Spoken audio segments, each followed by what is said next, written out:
darling, it's only 5:30 in the morning. I think I'm getting mum. Mum? Are you married? No.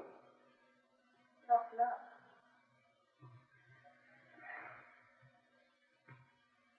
You read it for me, will you? I haven't got my glasses. Right. M. Here we are. Measles, meningitis, mumps. A very infectious febrile disease, accompanied by swelling of the parotid salivary glands immediately in front of and below the ear. Oh, crikey, that's just what I'm getting.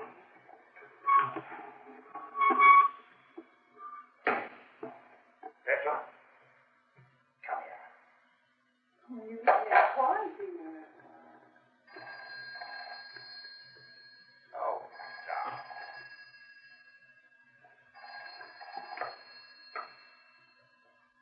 Hello? Yes. Yes. Hello. What the devil do you think you're doing, Smith? Well, I'm having breakfast. I've tried 13 numbers. I want you here in 20 minutes.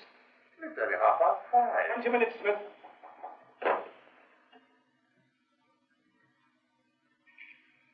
Morning. You're late. What? If you had the grace to be in your own home, please sit down.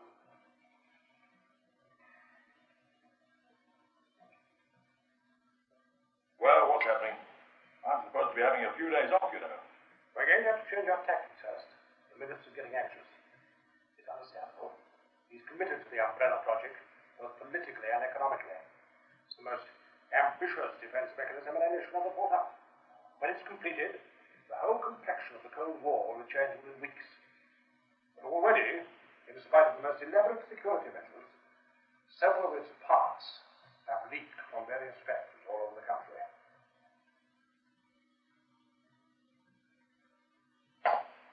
Up to now, we've always waited for our opponents to make the first move. But it's the minister's urgent wish that we should take the initiative.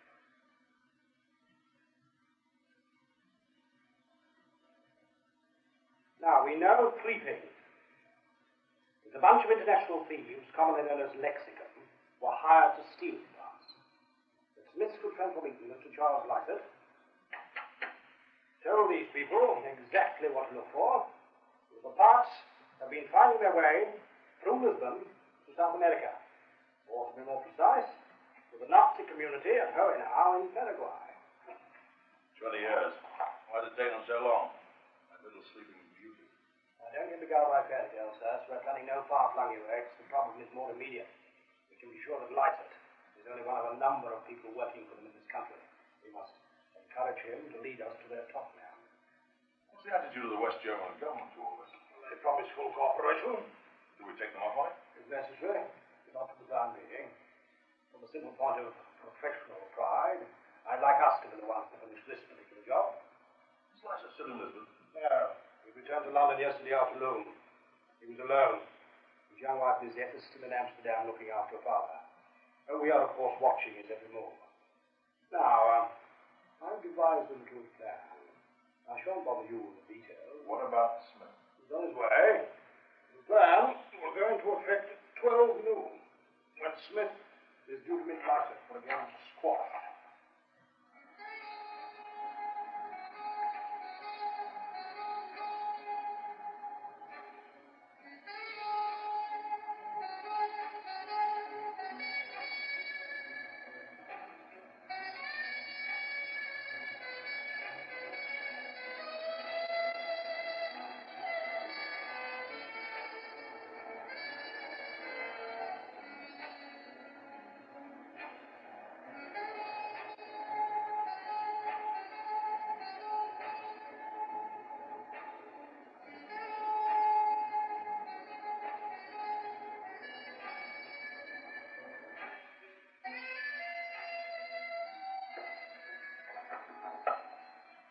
He just left.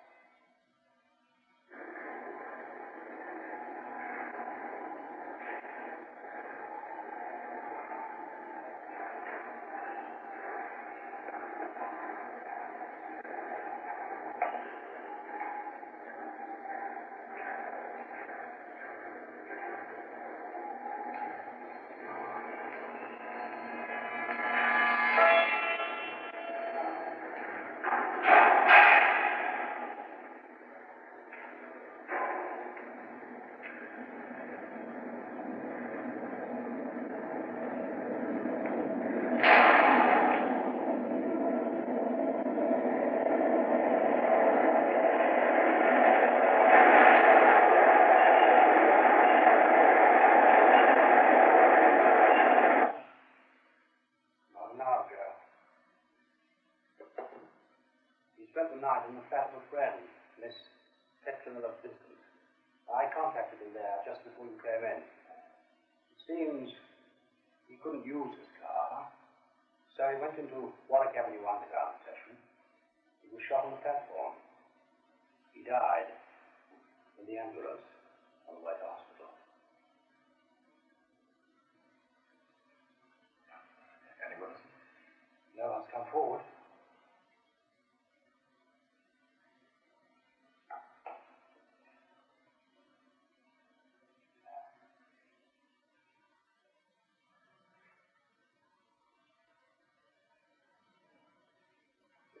License behind?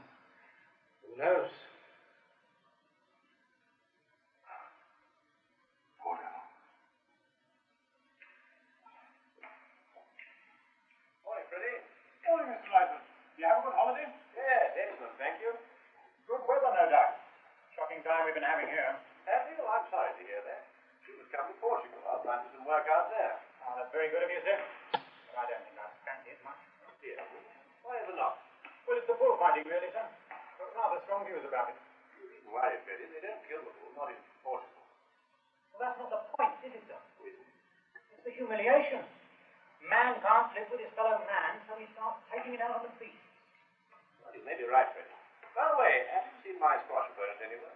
Now, who would that be, sir? Mr. Peregrine Smith. I booked a call at 12. He's half an hour late already. That's not like him. No sign of what, is there? And no messages. Very odd. You care to try it home, sir? Well, he was away from home last night. Unless...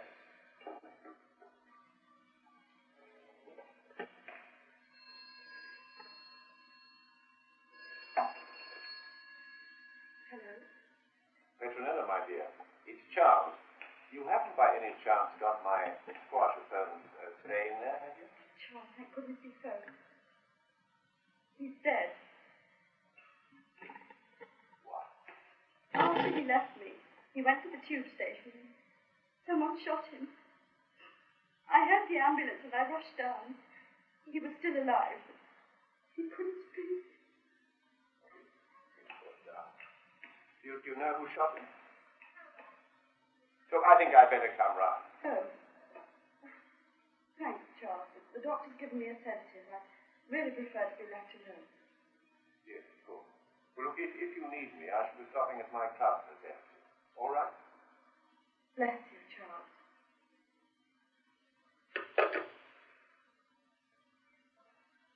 Over the step, have you, sir? What? Oh, yes, yes. You could say that, Betty, in a way.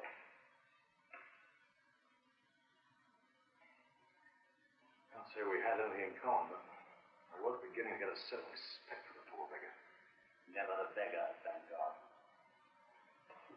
Ah, good morning. How are you feeling? Deeply wounded. Doing well. Well, what exactly hit me? A pellet containing a derivative of curare, which forces its way into the skin like an insect bite. Nothing worse. Would someone kindly explain the joke? Well, don't look at me, my dear fellow. I mean, I've always mistrusted the underground. It became necessary to get rid of you. Why? Well, when we first suspected Lysis, it seemed a good idea to use your long-standing friendship to find out what he was up to. Surrogate said he failed us. Instead, he found out what we were up to. Without you, however, he will be confused. He will also assume that his people shot you because of their own suspicions of your friendship. He will be angry with their short-sightedness, and perhaps, in his anger, he will lead us to them. Yes, but just a minute. How will you know this Smith's dead? I mean, you're not going to tell the press, are you? The brief announcement, man found shot, false name, and send you embarrassment when you return to your normal work. I'm very considerate, thank you. So how will he know? You already know. As I predicted, he phoned Miss Vincent shortly after you friends done up your squash appointment. He knew where Smith would like to be, and the three of them had dinner together last night.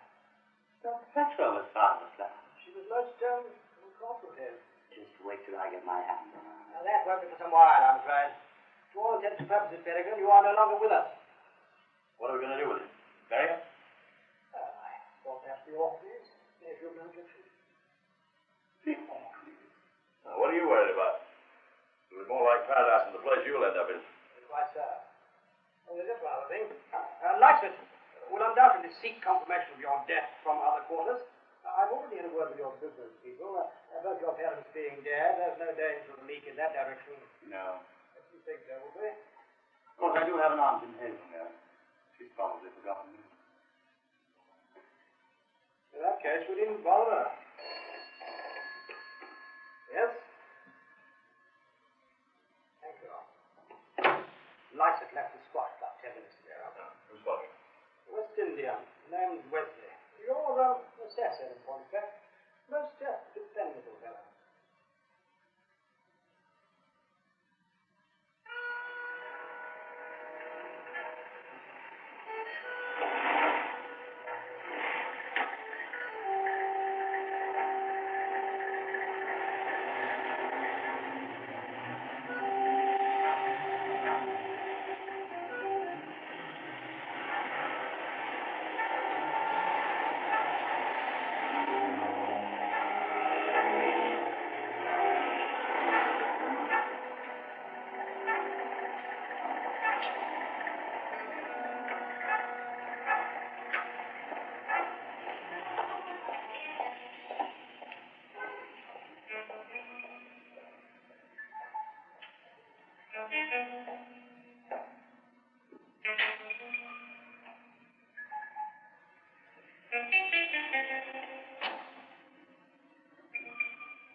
Carlisle Street, that's right.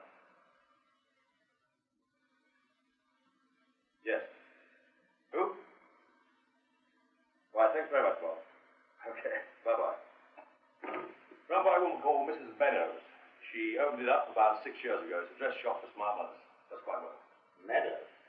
Yes. You want someone else over there, shall I? Yes, but forget license. Stay with the woman, will you? Right.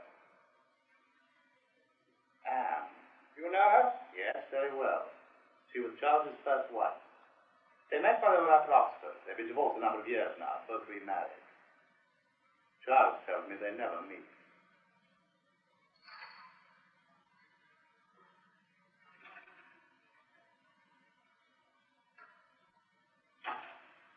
Hello, Anne.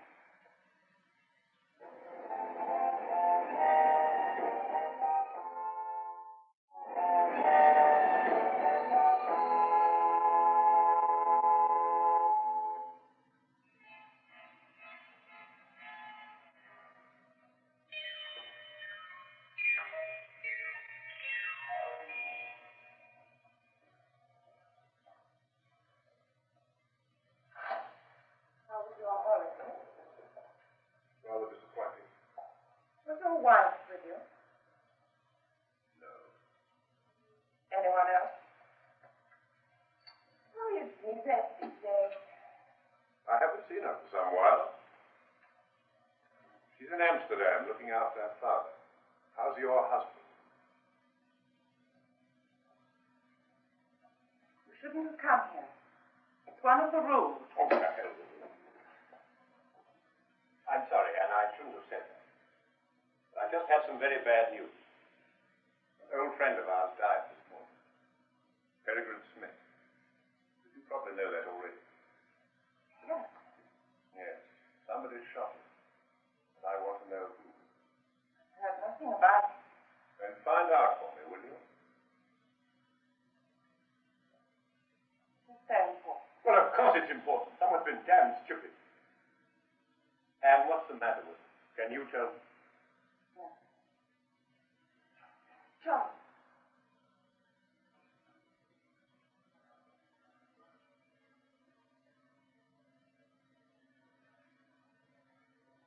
Let's meet tonight. Before you go back. Please. Come. Your customer is waiting.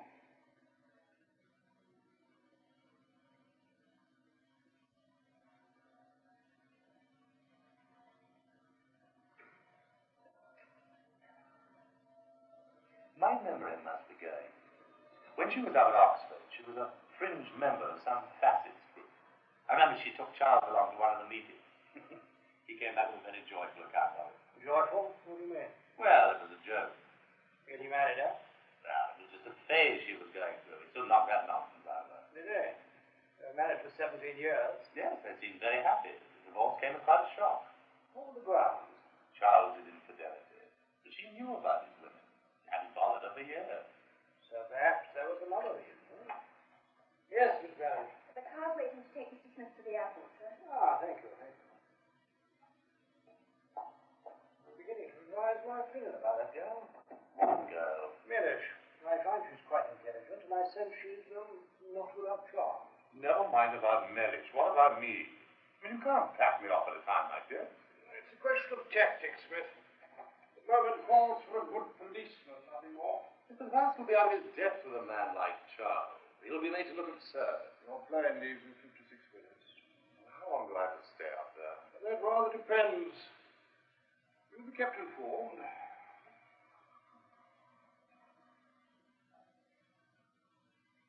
But the weather's frightful up there at this time of the year. I may well be cut off. Good day, sir. Yes? Lycett came out of the shop at 5:15. Mrs. Meadows followed him half an hour later. She took a taxi to Wembley Television Studios. Yeah, she had an autograph book with her. At least, that's what it looked like. Who did she give it to? The man at the door wasn't sure, but he thought it might have been Sir George Ackerman. Ackerman? He's being interviewed on some news program. In fact, it's just about to go on the air now. Where's the woman? She's in a cafe. Wesley's watching her. She's probably waiting to get the book back when the show's over. I want the book, Hurst, tonight. I don't care how you get it. Should be on television set, Miss Mary. Yes, sir.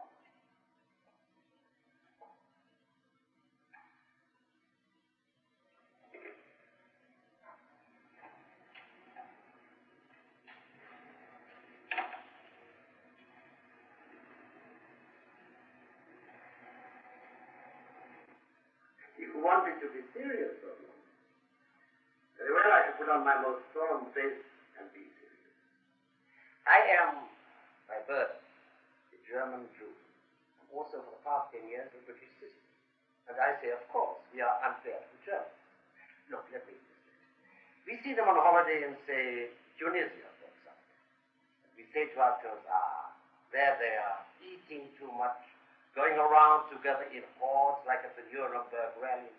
And we see their bronze bodies on the beach, and of course, we remember the Nazi cult of sun worship, but in our hearts, we know that Nazism is dead, that Adolf Hitler is already part of history. Well, after what you went through, Sir George, I think that's a most generous view. I think it's important that we forget the past and learn to live together. But just suppose someone like, say, Martin Bormann were to reappear on the political scene. Bormann? Yes. Why do you mention him? Well, because in the minds of most people, he's perhaps the last living embodiment of Nazi evil. Living? Is he alive? I wouldn't know. Well, it's widely believed. Widely believed. Well, just suppose, for argument's sake, a rumor went round that Bormann had been seen here in London. How would you feel? How would I feel? Well, I feel horror, of course, but that would be a purely emotional response, and it is precisely that which we must guard against if we are to achieve anything in the future. One last question, George. If you were to pass Bormann in the street, would you recognize him? Of course. Would you? Thank you, Sir George.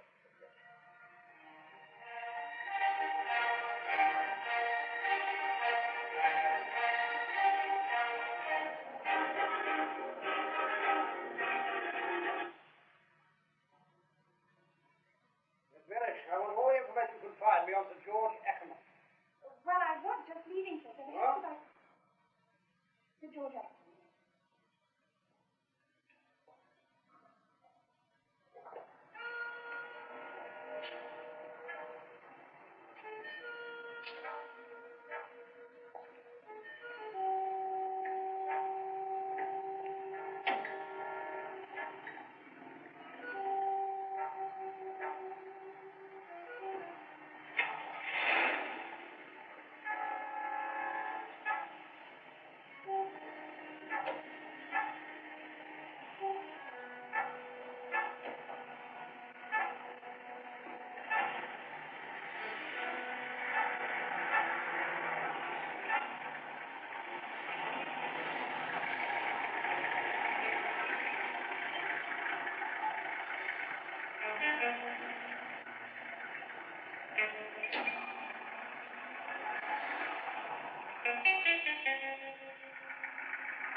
return a message. I wonder how he knew where to look. She must have left it somewhere. A minute. The friend at the time, Love-born executor.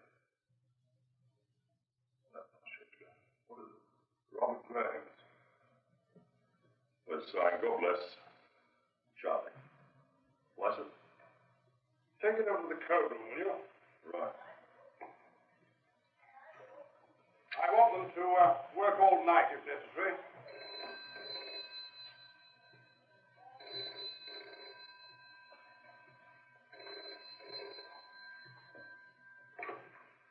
Yes? Thank you. Seems your fears about Wesley were unfounded. It was the Chelsea police station. The last time I saw him... Rice had handed him in 20 minutes ago. What? Didn't do anything for him. It's a bit awkward down there. I mean, I know the blokes, but Lysa must have got him red-handed. Oh, well, first offense, eh? Yes, Miss Mellisham. Oh, the information of the George Avenue, sir. Ah, thank you. Is there anything else tonight, sir? No, you can go now. You seem to have adjusted yourself to our world quite remarkably, Miss Mellisham.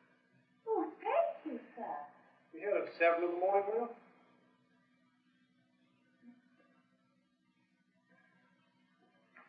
Are you sure it's Ackerman? Who else? He's a Jew. I mean, it's well known what happened to him during the war. The Nazis chucked him to a concentration camp. They even shot his wife and kids in front of his eyes. But he's a Jew.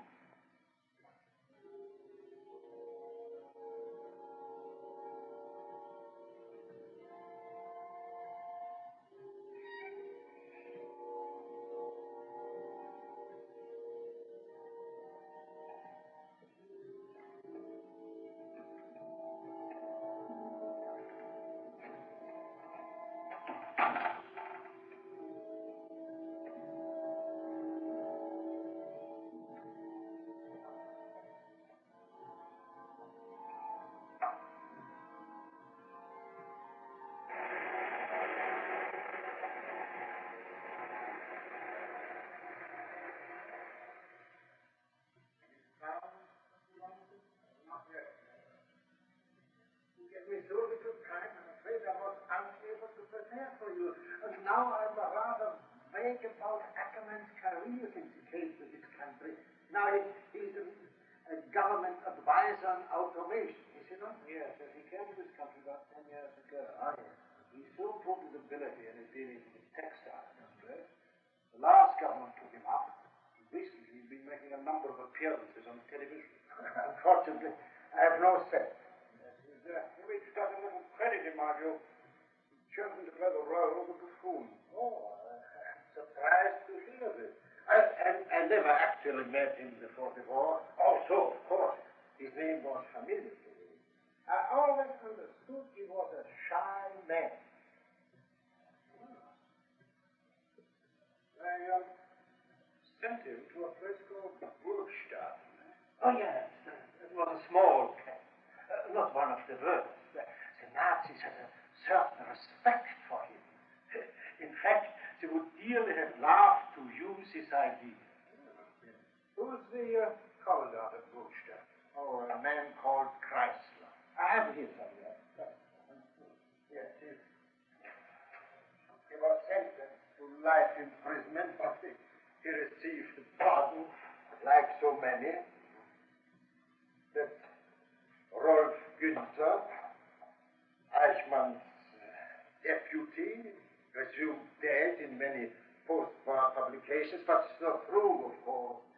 He's very much alive and on the run. That's Richard Baer, the last commandant at Auschwitz.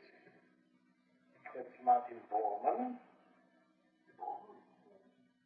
Imagine what would happen if he ever returned.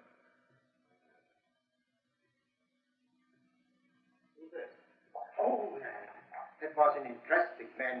His name was Hans Schumann, Gestapo, invalid out of the army because of asthma. He became one of the writing desk murderers, as we call them. He would certainly have visited Burgstadt. He is responsible for the requisitioning of Jewish property. As you can see, he is quite young. They have a brilliant future. What happened to him? Oh, he was killed in a car crash not far from the camp. What year was this? Oh, right at the end of the war, 1945. About the same time that Ackerman escaped, eh? He told us a guard helped him. And friends got him out to Canada. I find it hard to believe. Also, of course, so many miraculous things did happen. His wife and children were shot. Well, we can be sure of that, can't we? Oh, yes, I think that's certain. Suppose he was shot with them. No. A little better. Yes. Alteration for the ears. Lord knows. Passing of time, eh? An exhumation of Schurman's body would tell us more. Would the West German government cooperate? Yes, with a bit of days. I think I know the quicker way. Oh, sir. If you'll excuse me, Mr. Of course. My thanks to you. Oh, please, you know my feelings on this matter.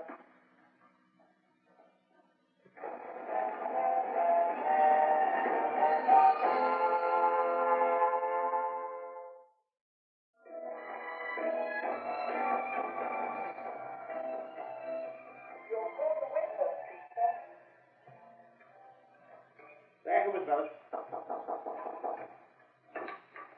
Robert? Yes. Now, what have you found? What? Well, I know he's not one of your specialists, but surely you can. Oh, damn the ethics.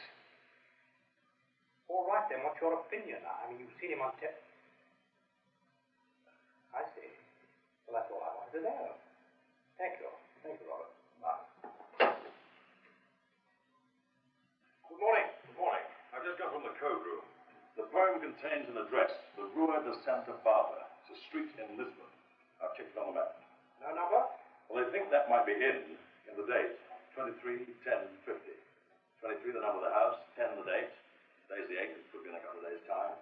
And 50 is the time, 5 o'clock. A meeting, Between whom, I wonder? Obviously guessing to some extent. Oh, and there's one other snag. They found several other addresses. One in Tangier and one in San Sebastian. Different poems. Sir George Ackerman flies to Lisbon tomorrow for a conference. It's in the Morning Times. He's still a Jew. By plastic surgery, perhaps, but not by birth.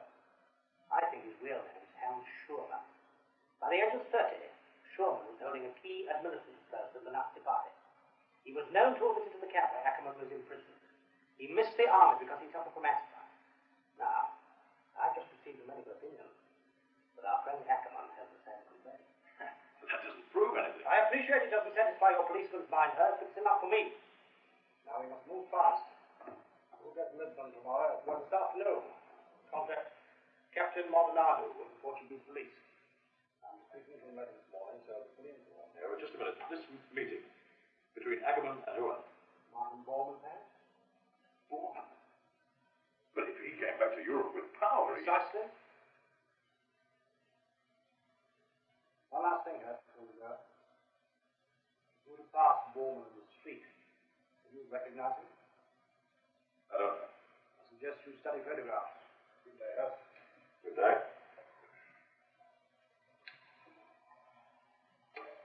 Miss Minish? Yes, sir. I think the time has come to resurrect Mr. Smith. Make the necessary arrangements, will you? Martin Bormann, born at Halberstadt in 1900, became Hitler's deputy after the flight of Rudolf Hess to Scotland. A general in the SS, distinguished himself in the persecution of the churches, the treatment of prisoners of war, and the extermination of the Jews. Responsible for withdrawing Jews from the protection of the law courts and placing them under the exclusive jurisdiction of Himmler's Gestapo. Responsible for the removal of 60,000 Jews from Vienna to Auschwitz. Encouraged the lynching of Allied airmen by the German populace. allegedly killed by Russian snipers in the mass breakout by Hitler's staff from the Chancellery on May the 1st, 1945. Tried, found guilty, and sentenced to death in absentia by the Nuremberg court in 1946. I have heard the Brigadier on a number of occasions. Indeed, he's a man I respect. But he puts me in a difficult position. This affair is no concern of Portugal. I should have thought it was the concern of everybody. Nazism belongs to the past. The stealing of a few secrets is not going to bring it back to life. Only that would depend upon the secrets. This address you have, what are you expecting to happen there? A meeting of some sort. Is that all?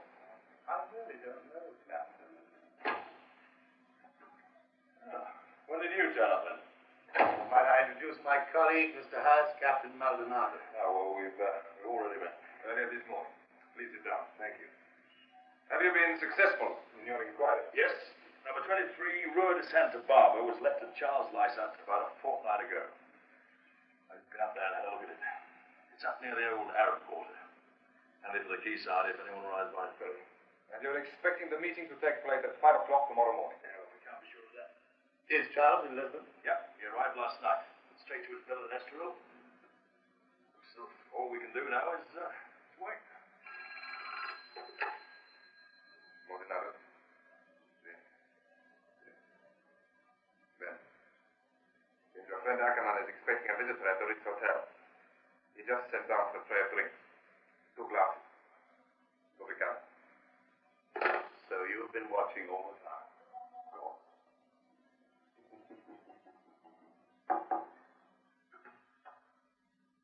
Come in.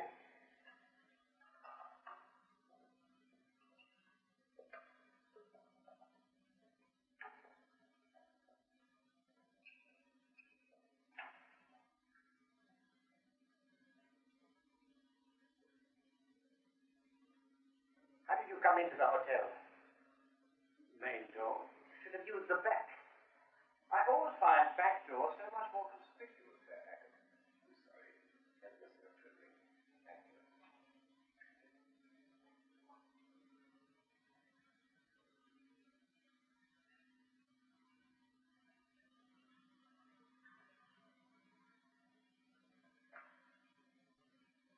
Why did you ask me to come here? Surely everything's been arranged.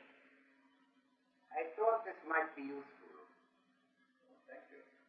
I've also been wondering whether we should change the meeting place. Change the meeting place? The West Indian, you really think he was just a thief? Well, I've no idea. But even if they found the book, they'd still have to find the address. Besides, the bag was returned. Some money had been taken, but the book was undisturbed. Even so, with the impending arrival of our guests, we can't afford to take risks. Oh, we have to take risks, Herr Ackerman, every move we make. You know, I sometimes wonder if that's what appeals to you most. What do you mean? Your friendship with the agent Smith, for instance. Well, it was useful while it lasted. Nevertheless, I still wonder. Is that why you had him shot? Shot? My dear fellow, I don't know what you're talking about. No. No, of course. Well, if you excuse me, Herr Ackerman, I have a lot of things to do. Wait, what time is it best for me to come to the flat? 4:30. The Rua de Santa Barbara, as we arranged. Right. I shall await your signal. And I shall await you, Charles.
How long do you want us to wait?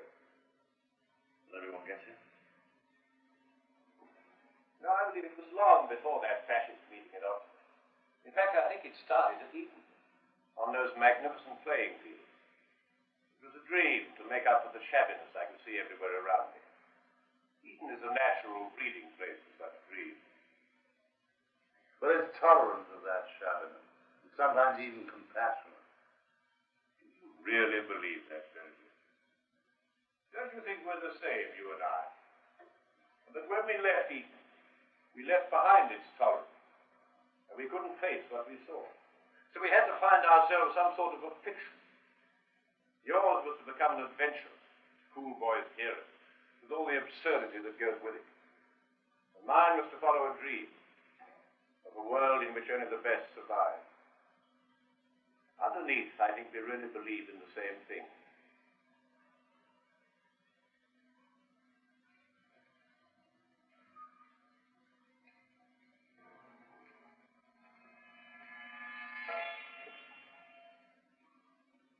During the war in Amsterdam, I met a German intelligence man called Mahler. Did Anne know that you were passing him information? Oh, yes. She's a remarkable woman in many ways. We were on a business trip to Cologne when we met Mahler again. Must have been 1956. He invited us to dinner. We talked of the old days and also of the future. At the end of the evening, he made us a rather interesting proposition. Which you were in no position to refuse? As you say. It was agreed that Anne and I should get a divorce. She would marry a businessman who'd been after her for some years, and I would marry the daughter of my old boss in the resistance. And that way we could continue to work together without drawing attention to ourselves. It's a little cold-blooded even for you, Charles. Oh, for heaven's sake, why? I treasured Miss Sim, and I gave her the time of her life. Did her father ever suspect? What do you mean? It made it better. Anyway, you went to work. Oh, yes. Quite successfully. Rather more than you imagined, maybe. But you haven't got the umbrella secrets, Charles. Well, some of them may be, but not nearly enough. Well, it's only a question of time. Not anymore, Charles. By the way, I have to meet someone off the ferry. Well, it is Martin Bormann, isn't it? Charles, how could you trust your dream to a man like that? Come and find out, Terry. Come on. If we stay here, he won't come. What about Atom? Oh, he's out there somewhere, waiting. If he sees us together? Well, you'll think our double-crossing, won't you? And he'll be forced to stop us reaching the ferry. But the sound of his gun will give away his position. And I'm sure your friend Hurst could manage the rest. What have you to gain, Charles? Little fun. What's the matter, Berrigan? You lost your nerve? It's your only chance.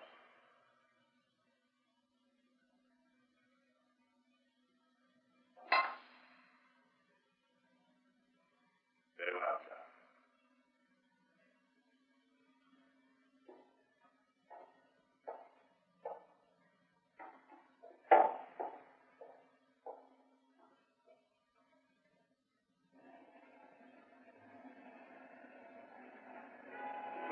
Coming up. What are they doing? Are they going up to the ferry?